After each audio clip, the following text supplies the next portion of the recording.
Donc ici, c'est les camemberts, on les met dans une pièce à part pour pas qu'ils soient contaminés par d'autres moisissures, pour toujours qu'ils restent bien blancs. Du camembert fermier dans les Vosges, non vous ne rêvez pas, c'est bien l'un des fromages que l'on propose à la ferme du Pichet à Noroy près de Vittel.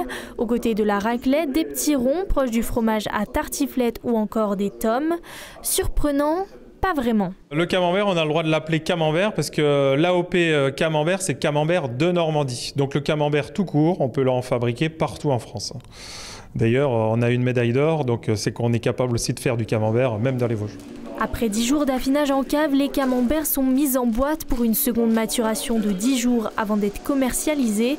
Autre projet, la production de Münster, actuellement en phase de test. Comme on est dans l'AOP Master, le lait de nos vaches part à l'Hermitage pour faire du Master. Donc aujourd'hui, nous on va produire notre propre Master sur la ferme. Donc ça sera du Master fermier, affiné sur place avec le lait de nos vaches.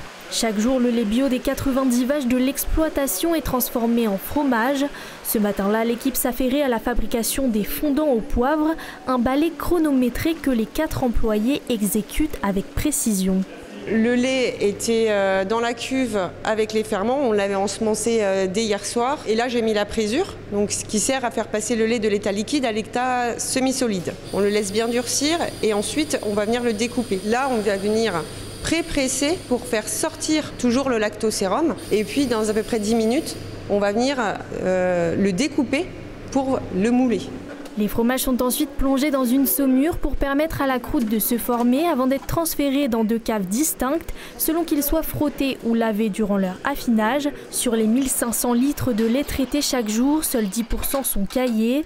Le reste, le lactosérum, alimente un méthaniseur qui fournit l'énergie nécessaire à l'exploitation. Et désormais, en plus de la ferme pédagogique, la fromagerie ouvre ses portes chaque après-midi. L'occasion pour petits et grands de découvrir les secrets de fabrication et de goûter aux produits locaux.